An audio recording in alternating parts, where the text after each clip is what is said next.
Simone Soggiu, allenatore naturalmente qui alla Società Sportiva Antiocchense, ma soprattutto educatore. Tu ci tieni molto a questo, no Simo? Ciao Renato, innanzitutto benvenuto e grazie della visita. Sì, l'aspetto fondamentale è l'educazione. Questa fascia di età richiede soprattutto quell'aspetto lì.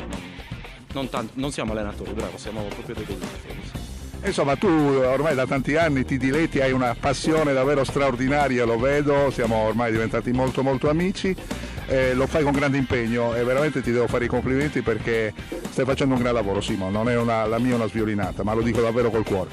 Ti ringrazio Renato, ma sono io a dover ringraziare anche la società che mi sostiene in tutto ciò che faccio, mi trasmette questa passione e niente, ogni giorno che si viene qui si cerca di dare il massimo per questi ragazzi. Ecco, io vorrei fare i complimenti naturalmente a tutti i ragazzi, non ad uno in particolare. Ho visto davvero prima dei giocatori niente male, ho visto dei tiri fantastici, insomma non voglio parlare adesso del singolo, però in questa società ci sono davvero dei talenti che un domani, così ne parlavamo anche prima con il nostro direttore tecnico Pietro Garau, potrebbero dire la loro nel mondo del calcio. Sì, c'è qualche piccolino che sembrerebbe promettere bene, ma adesso il nostro obiettivo è farlo crescere in spensieratezza, nel divertimento e poi se ci saranno le condizioni chissà più avanti. Però sì, qualche piccola speranza c'è, l'abbiamo. C'è. Allora ti auguro naturalmente buon lavoro, vi seguirò quest'oggi per il vostro allenamento e ancora un grande in bocca al lupo Simone. Grazie, ti aspettiamo prestissimo, grazie Renato. Ciao. Grazie a te.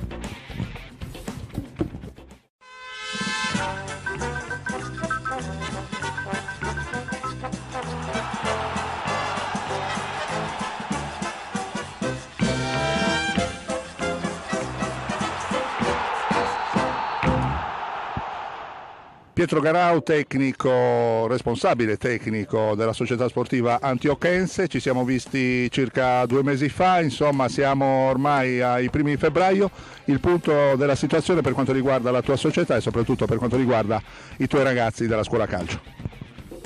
Allora, per quanto riguarda la prima squadra, dopo un avvio un po' in sordina si stanno riprendendo alla grande, hanno raggiunto, se non erro, il 4º posto, che insomma è un campionato, è una classifica abbastanza importante, pensando che insomma abbiamo diversi giovani cresciuti in società.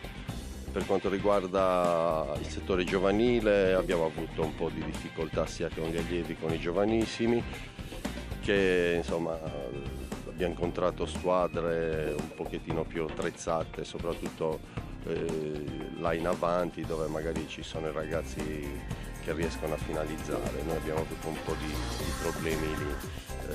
Ultimamente ci siamo ripresi e con abbastanza fatica insomma si sta cercando di raggiungere una salvezza che dovrebbe essere alla nostra portata.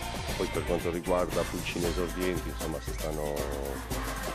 noi con loro pensiamo solo a farli divertire senza troppe pressioni, perché insomma ce ne sarà tempo quando saranno grandi a doverli stressare per il risultato. E i piccoli amici lo stesso insomma si stanno divertendo e siamo tranquilli perché insomma sono sempre presenti e fa piacere questo. Ecco Pietro, per quanto riguarda il calcio italiano, sappiamo che è un po' un momento di difficoltà anche per quanto concerne il governo, insomma, per quanto riguarda il governo del calcio naturalmente, per quanto riguarda il settore giovanile come siamo organizzati in Italia? Io vado molto all'estero e vedo che lì davvero le cose funzionano al meglio, non soltanto nel calcio, ovviamente anche in altri campi.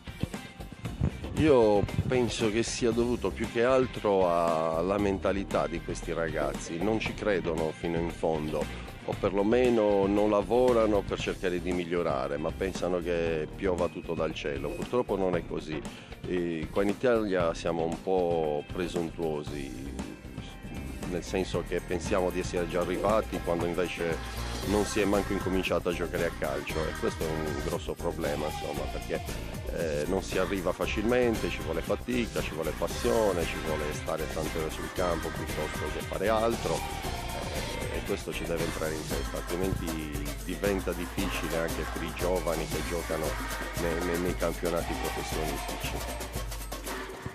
Ecco, un'ultima domanda, ho visto qui già dei piccoli giocatori, piccoli amici che hanno davvero dei piedi buoni, qual è il consiglio tuo magari per arrivare un domani a quello che hai fatto tu nella tua carriera professionistica?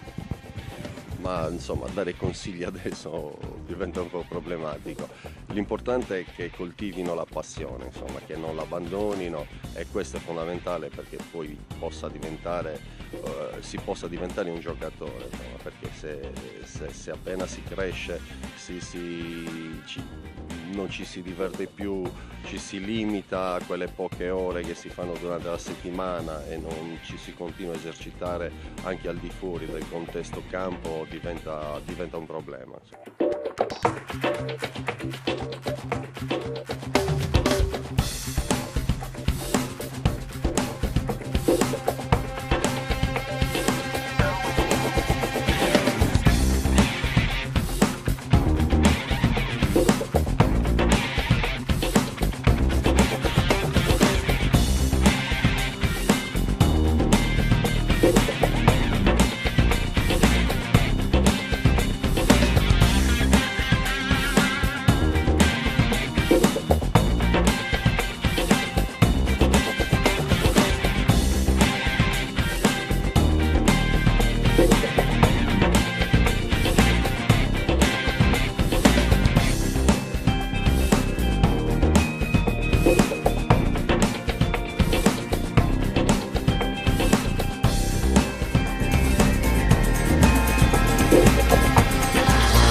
A volte il migliore in campo è quello che arriva all'ultimo secondo,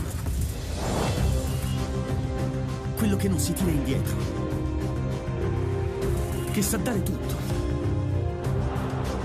che non ti lascia mai da solo, quello che quando è il momento prende la palla dalle reti